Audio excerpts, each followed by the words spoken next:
Et Adichatz les amix, Kimba. Alors je vous souhaite la bienvenue à l'Estanquette. Alors oui, ici je me paye un petit café parce que je n'ai pas assez d'argent pour m'acheter une binouse. Et oui, on est étudiant donc on est pauvre, n'est-ce pas?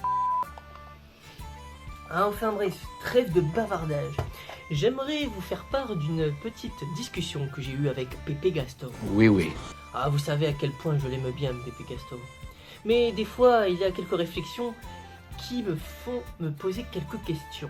L'autre jour, je le voyais, et puis il me disait « Ah, Pichoun, tu sais, dans la vie, on peut perdre une partie de soi-même. Et quand j'étais petit, eh bien on m'a enlevé une partie de mon âme, une partie de moi-même, une partie qui m'avait été héritée de mes ancêtres et de ma famille. On m'a interdit de parler le patois. À l'école, on m'humiliait parce que je parlais le patois. Ah, Lougascou, c'est l'histoire de ma terre, l'histoire de mes ancêtres. Et c'est cet état jacobin, cet état centralisateur, cet état qui a commis l'affront de générer un colonialisme de l'intérieur. Nous avons été colonisés par la France, nous avons été colonisés par Paris, que sais-je, par cet état qui nous a arraché nos propres racines. Et je vous l'ai dit, les pitchouns, n'oubliez jamais que votre avenir, c'est votre terre. Attends, mais tu es sûr de ce que tu dis là? Je le sais, c'est le colonel qui me l'a dit. Ça m'a beaucoup questionné. Alors, il faut qu'on en parle. Mais avant tout, générique.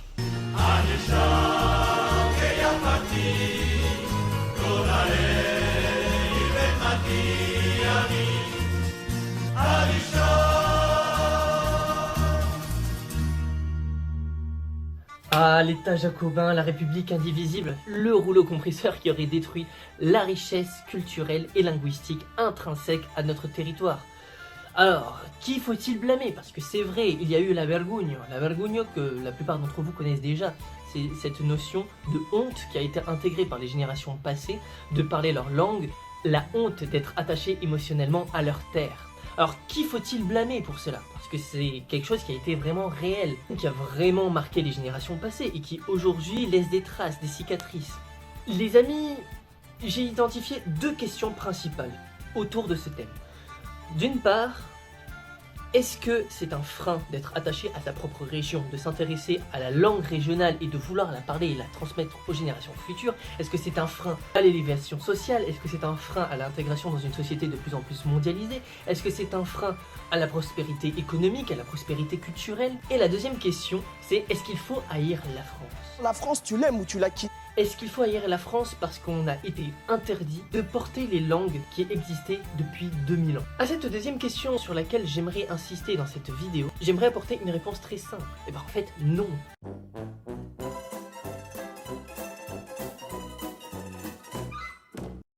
Parce que la France, c'est avant tout un composé de plusieurs peuples, de plusieurs langues, de plusieurs cultures, qui au fur et à mesure de l'histoire ont été amenés à structurer une société politique, mais le pouvoir central n'est pas uniquement le seul acteur dans cette construction.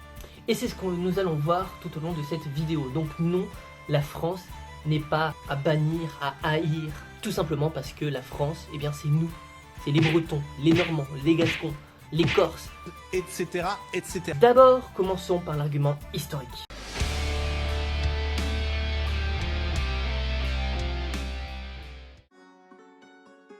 Au risque de sonner comme un universitaire lambda un peu gauchiste ou moralisateur, je tiens quand même à rappeler que la France est une construction humaine.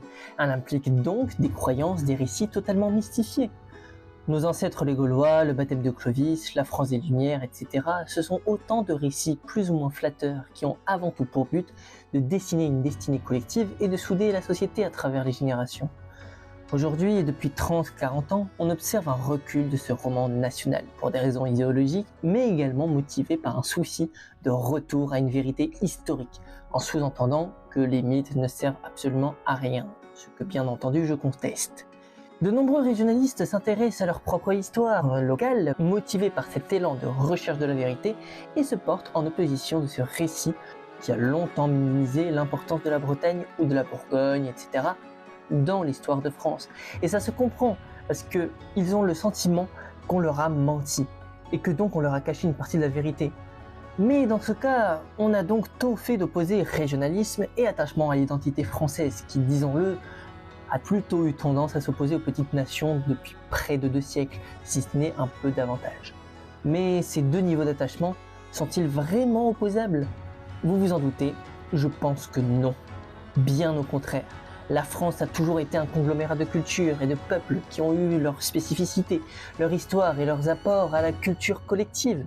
Si on reprend les racines même du roman national, la notion de peuple gaulois, de nos ancêtres les Gaulois, est en fait un terme extrêmement flou et fourre-tout. Quand on évoque ce terme, on ne parle pas simplement d'Astérix qui distribue des castagnes aux Romains face à cet envahisseur de l'extérieur. En vérité, il y a des Gaules avec un S. Et ce n'est pas pour rien qu'on parle de guerre des Gaules, ce qui signifie une guerre qui concerne principalement un homme ambitieux qui s'appelle Jules César et plusieurs peuples nommés Gaulois. Dès l'origine, les cultures sont très diverses, les langues et les croyances aussi pouvaient dépendre des relations commerciales et diplomatiques entre chaque tribu. En Gaule, on pouvait trouver des Celtes, des Aquitains, des Ligures, même des Grecs, voire des Germains. Dès l'origine, César lui-même ne savait pas trop comment délimiter les différences entre les 3 grands ensembles qu'il disait composer la Gaule. Je recommande d'ailleurs de lire ses commentaires de la guerre des Gaules parce que franchement c'est hyper parlant. En fait, il fait la distinction entre Gaulois et Celtes que quand ça l'arrange. Tantôt il inclut dans le terme gaulois Aquitains et Belges, tantôt non. En somme, je trouve que cet exemple résume assez bien la grande complexité de l'identité française telle qu'elle s'est construite tout au long des siècles passés et encore aujourd'hui. Donc, en soi, le roman national n'est pas si déconnant que ça, mais il faut avoir bien sûr en tête cette complexité. Maintenant, que peut-on dire des identités régionales aujourd'hui au sein de la France, qui également ont eu une riche évolution tout au long du Moyen-Âge et de la période moderne? Comme le fait remarquer Régine Pernoud dans son Histoire du peuple français, le Moyen-Âge a marqué un important retour aux campagnes, tant dans la répartition démographique que l'exercice du pouvoir, suivant ce qui avait déjà été le cas pendant la civilisation de l'Athènes par rapport à la civilisation du Hallstatt, avec la création de nouveaux bourgs et parfois de cités libres au Moyen-Âge. L'attachement local est un élément constitutif de la société depuis presque toujours, structurant les identités et les institutions. Parmi ces héritages, on cite encore souvent le découpage des départements en France, hérité du découpage des diocèses médiévaux, lui-même issu des civitas gallo-romaines, suivant le découpage des territoires des pagus, c'est-à-dire les tribus gauloises antiques. La dynamique locale et l'identité régionale a donc un fort impact sur le long terme et est une racine solide et structurante de la société.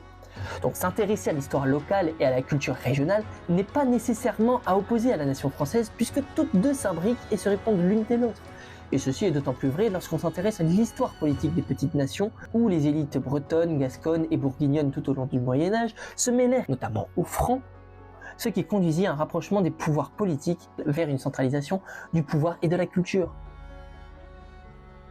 Pour autant, les Bretons ont continué de parler breton, les Gascons ont continué de parler gascon, jusqu'à ce qu'on leur interdise 5 siècles plus tard, dans un contexte marqué par de grands bouleversements politiques, sociaux et technologiques.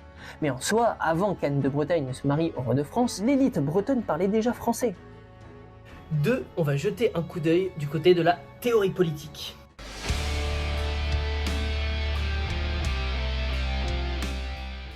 Bon, ceci étant dit, faut-il défendre le régionalisme comme une opposition entre la culture millénaire de nos peuples et l'État, ou au contraire faut-il voir une imbrication entre les deux? Eh bien, il y a plusieurs approches, mais l'une des plus intéressantes à mon avis, c'est celle d'un penseur, certes assez controversé, mais qui a su développer une des philosophies politiques les plus solides autour du régionalisme en France, Charles Maurras. Il oppose l'idée de pays réel au pays légal. Alors le pays réel s'incarne à travers la nation, la société civile, monsieur tout le monde, avec ses traditions, son territoire propre, sa province, l'attachement viscéral à la terre de ses ancêtres. Au contraire, le pays légal incarne des institutions centralisatrices et clientélistes, les partis qui souvent se servent des sentiments régionaux pour arriver au pouvoir et n'avoir au final qu'une action globale, peu cohérente avec les besoins des territoires et non pas régionalement orientée. Depuis plusieurs années, on a vu plusieurs politiques issus de mouvements aux idéologies opposées se servir de cette notion pour défendre leur position. On peut citer Nicolas Sarkozy, François Ruffin, plus récemment Emmanuel Macron, ce qui peut même faire rire. Mais en réalité, ont-ils vraiment compris ce que Maurras voulait développer? Cette notion de pays réel, pays légal, a un certain nombre d'imbrications complexes, dont je pense faire une vidéo dédiée plus tard.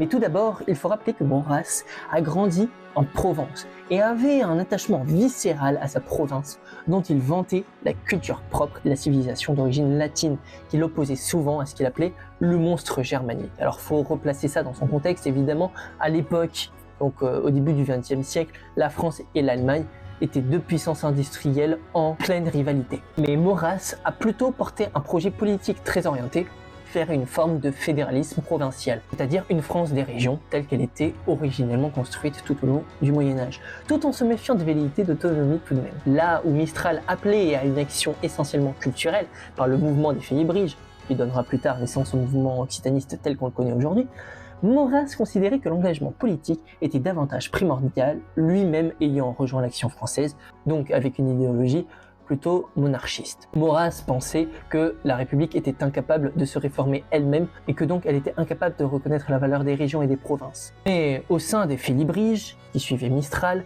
on pouvait retrouver des républicains, des bonapartistes, des royalistes. Et encore aujourd'hui, la promotion des cultures régionales est un sujet très largement transpartisan, parce qu'il est motivé avant tout par un désir de retour aux sources et la recherche d'une vie qui semble plus cohérente avec l'héritage des générations passées et les moyens disponibles à la prospérité des Français. Donc, la question finale n'est pas de savoir si le régionalisme doit s'opposer à l'État, mais plutôt face à quel État et quel système il est important de s'affirmer pour entretenir un patrimoine qui s'inscrit dans notre propre ADN et qui porte un avenir qui nous semble bien plus cohérent. Parce que si l'État a eu tendance à écraser les identités régionales, ce constat reste à nuancer aujourd'hui, d'autant plus que les biais d'uniformisation proviennent davantage de la société mondialisée et du marché, motivé par le commerce et la recherche de profit, que de l'État en lui-même qui n'en est devenu qu'un acteur subordonné, certes puissant, mais parmi d'autres. Donc on peut dire que le fameux État légal implique encore bien plus aujourd'hui que l'État français en lui-même. Je ferai ultérieurement une vidéo à ce sujet, avec bien plus de recul et plus de sources pour vous aider à approfondir ce sujet. 3. Voici l'argument économique et social.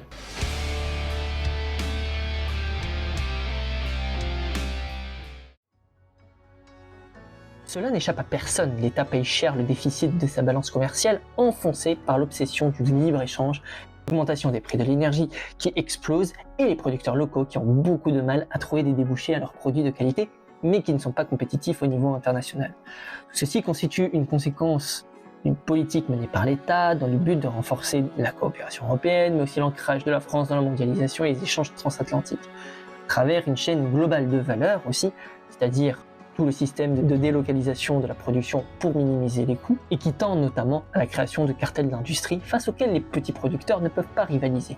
Dans un monde où l'individu cherche avant tout la maximisation de son profit, achetant des produits les moins chers possibles, quitte à les importer, même s'ils n'obéissent pas aux législations locales, il n'y a rien qu'à voir l'actualité, ça peut paraître complètement utopique d'imaginer qu'on change les habitudes des consommateurs. Mais sans pour autant complètement rejeter la mondialisation, il est tout à fait envisageable de soutenir la production locale en ravivant un fort sentiment d'appartenance au territoire et une solidarité locale qui s'inscrirait dans un mouvement national. Non seulement l'isolement de la jeunesse, des plus vulnérables serait un problème réglé, mais en plus il ne gênerait pas la mobilité des individus en fonction des besoins productifs de la société. Un des éléments les plus importants pour garantir une économie en bonne santé demeure la mobilité des facteurs de production, c'est-à-dire permettre à quelqu'un qui a une compétence mais qui ne trouve pas de travail à un endroit bien spécifique de bouger à un autre endroit, et de même un autre endroit qui ne trouve pas des personnes avec les compétences dont les entrepreneurs ont besoin ou les administrations, de trouver des personnes compétentes en allant les chercher ailleurs. Et aujourd'hui, le problème c'est que les zones les plus attractives sont situées essentiellement en zone parisienne, freinent l'attractivité des territoires et la diversification de l'économie. Un fort sentiment d'appartenance à sa région peut relancer l'esprit de concurrence et lisser l'attractivité du territoire, ce qui, sur le long terme, s'avérera clairement bénéfique. Tout le monde pourra y gagner. Mais évidemment, il y a des blocages institutionnels. En somme, si on veut développer une économie qui profite à tous, et en bonne santé, et résiliente face aux chocs exogènes, c'est-à-dire solide contre les crises, on a intérêt à penser au développement local, malgré les freins dus à la forte centralisation de l'activité économique et les problématiques d'inégalité sociale. Région et nation se répondent complètement. L'une ne peut pas vivre sans l'autre. La France aura toujours plus besoin que chaque province se respecte elle-même et cherche à se sublimer.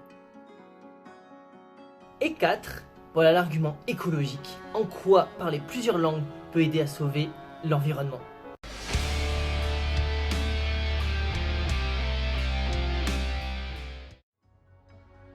La diversité linguistique est synonyme de nomenclature détaillée du vivant, des territoires et des connaissances approfondies et ancestrales de leur préservation. C'est ce qu'on appelle la biodiversité linguistique. Une corrélation est observée entre la baisse de la diversité linguistique et la diminution de la biodiversité. Faut-il donc parler plus de langues si on veut sauver nos écosystèmes locaux ? Probablement que oui, même s'il n'y a pas de lien de cause à effet réel qui ait pu être expliqué. En plus de représenter un excellent investissement pour la santé publique, car plus on parle de langue, plus les fonctions cérébrales sont stimulées et diminue le risque de maladies après 70 ans, notamment l'Alzheimer, la nature obtient également davantage d'attention et se trouve mieux préservée. Et ça semble logique, Jean-Claude qui fait construire une usine pétrochimique dans le Larzac tout en habitant à Montréal n'en a rien à carrer de la santé des chèvres locales. Un troupeau de bananes. Tandis qu'investir près de chez soi, en connaissant bien le milieu, fait réfléchir à deux fois avant de prendre une décision. Même en français, des noms de plantes et d'êtres vivants ont été hérités des langues locales qui les désignaient de la sorte. Couleuvre, par exemple, vient du francique kulla, qui est une langue régionale traditionnellement parlée dans le nord-est. Vera vient du normand, Vera, je ne sais pas comment ça se prononce. Groseille vient du provençal grosso, etc., etc. La préservation des environnements ne peut que se penser localement pour protéger l'ensemble du territoire français. Donc, j'ai un petit message pour les écolos. Il ne faut pas hésiter à s'intéresser aux langues locales, au vocabulaire régional, et surtout à communiquer avec les anciens pour relancer la machine de transmission intergénérationnelle. C'est comme ça qu'on sauvera nos forêts, nos marais, nos montagnes et les langues qui les ont peuplées depuis 2000 ans. Il faut aussi transmettre ces savoirs et cette identité écologique et culturelle aux enfants, et disons-le même si par chez nous c'est un peu tabou, aux néo-ruraux qui doivent aussi s'approprier l'esprit des lieux pour que nos campagnes puissent survivre. Non, il ne faut pas s'arrêter sur le fait de « Oh, on nous a colonisés, oh, nous sommes des victimes, oh, c'est la faute de l'État ». Arrête. Il faut arrêter avec ça. D'une part parce que c'est pas complètement vrai, et d'autre part parce que ça nous avance à rien. Se plaindre ne sert jamais à rien, et on n'avance pas, et on construit pas de société avec simplement des plaintes. Au contraire, la France fait partie de nous, et nous faisons partie de la France. La France est composée de ces régions, mais ces régions ont aussi besoin d'aide, et pour continuer à prospérer, vous devez vous intéresser à votre région. Que vous en soyez originaire ou pas, là n'est pas la question. On s'en fiche. L'important, c'est de se sentir connecté au lieu où vous vivez et de faire partie d'un groupe humain avec qui vous avez envie de prospérer. C'est la fin de cette vidéo. Merci d'avoir regardé jusqu'au bout. N'hésitez pas à commenter et à me dire ce que vous aimeriez que j'améliore, s'il y a d'autres sujets que vous aimeriez que je traite. En tout cas, le thème des régions me passionne tout particulièrement. Et je pense que c'est un sujet vraiment d'actualité, mais dont on parle très peu en France et que c'est vraiment dommage. On se revoit très bientôt. Adi chats! Et surtout, portez-vous bien!